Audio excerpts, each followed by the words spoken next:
Hello YouTubers, Joe Kersey here on January 28th, 2017 at 11:45 in the morning Eastern Time. At this moment, 42 years ago in 1975, my dad, also Joe S. Kersey, died a few weeks short of his 65th birthday.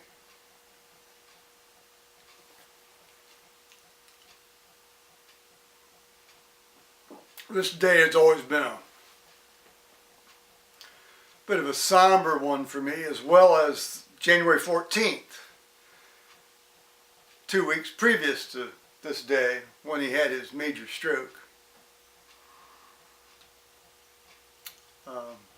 Strangely, oddly, incomprehensibly, I actually got clear through this period last year, and I didn't even recall it until in the first week in February, and I thought, good grief, I didn't, because I usually get moderately worked up about it. Good Lord, that was a cold day when we buried him on the 31st. Ugh. But on the 14th, he'd had a stroke.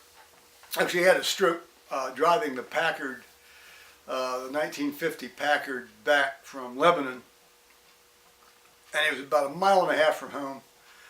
And he knew he was having a stroke, but he got home, and then of course ended up in Miami Valley Hospital up over in Dayton, Ohio, which was about 30 miles north, 25 miles north of where we lived in Lebanon, outside of Lebanon, 3 miles outside of Lebanon, Ohio.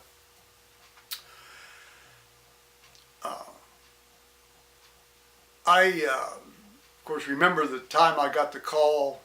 I was a medical student then, and I was spending a month with a surgeon named William Nuhr at Riverside Hospital in Columbus, and I got the call about his stroke late in the afternoon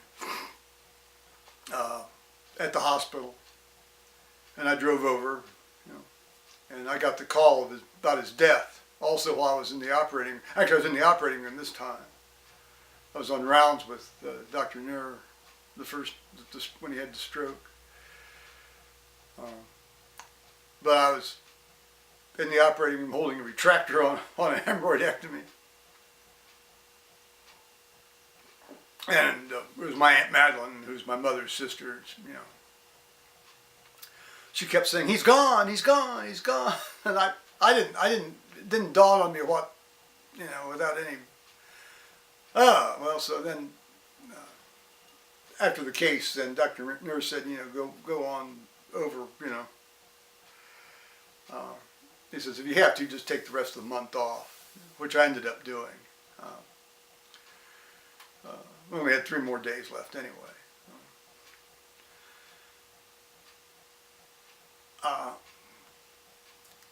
He had a major dominant hemisphere stroke. He was right-handed, so I had to be in the left. It was probably hemorrhagic. He had very severe hypertension, long-standing hypertension. It was treated, but the treatments at that time were not nearly as good as we have today. He was in low-grade heart failure probably for the better part of a year before this happened, and the Christmas before he died, which was essentially about 3 weeks before he died, I have a photograph of him where he's carving the big chunk of beef that we were having, and he's actually gray. He was gray in that picture. And when somebody looks gray, that's never a good sign. You know they only have a few weeks to a few months left. I know that now, of course. On some level, I knew it then, too. But here he is in a little bit happier time. This was in 1967. He was grading, well, he was doing his, they have they had 6-week grading periods in where he taught at that time. I don't know what they do. Hell, they may not even have grading periods nowadays. Maybe, write down how you feel. But he's doing his grades, and I took the picture using his Leica M3.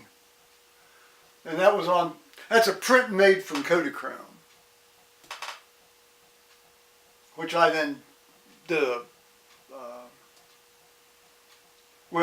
I photographed the Kodachrome slide and I had a print made of it. So there he is. He was recovering fairly well from the stroke. He actually could get up, and they were teaching him how to use crutches. He had a slight expressive aphasia in terms of being able to articulate words, although he knew what he wanted to say. And he was getting pretty much understandable after 2 weeks. He was able to feed himself. He would have probably at some point been able to return home. Obviously, as long as he didn't have to climb stairs. But, his head was home. His head was very much home. Joe S. Kersey was home throughout all of this, except for that initial sort of like 24, 36-hour period where basically people who have strokes just sleep an awful lot. And despite all of what you read about, clot-dissolving drugs and so forth, and there is a magic window of time for, that if indeed you have a clot, you can dissolve it. There's no question about that. The treatment of strokes today remains as it has always been for centuries, almost millennia. Well, millennia, period. And 80% of the people, essentially you put them to bed and see what happens, and then when it becomes clear what's happened, you deal with the residual. That's the way it was with him. He was being taken down to physical therapy, and he arrested in the room. And I understand they did pump on him a bit, but he died.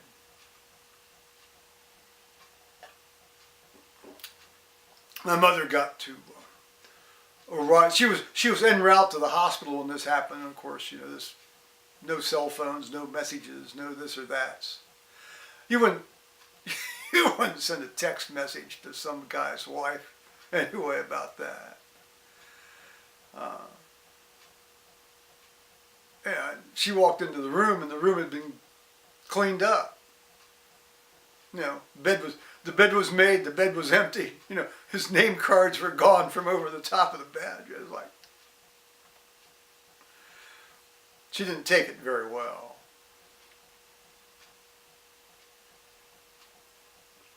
But as I said, a lot of times a person has a stroke and they get severe hypertension as a result of a stroke, even if the stroke has been caused by severe hypertension.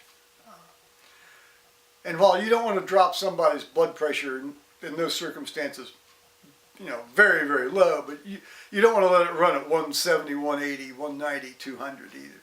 And that's what he was running when he was in the hospital. They were giving him some stuff for it, but it just wasn't working. So,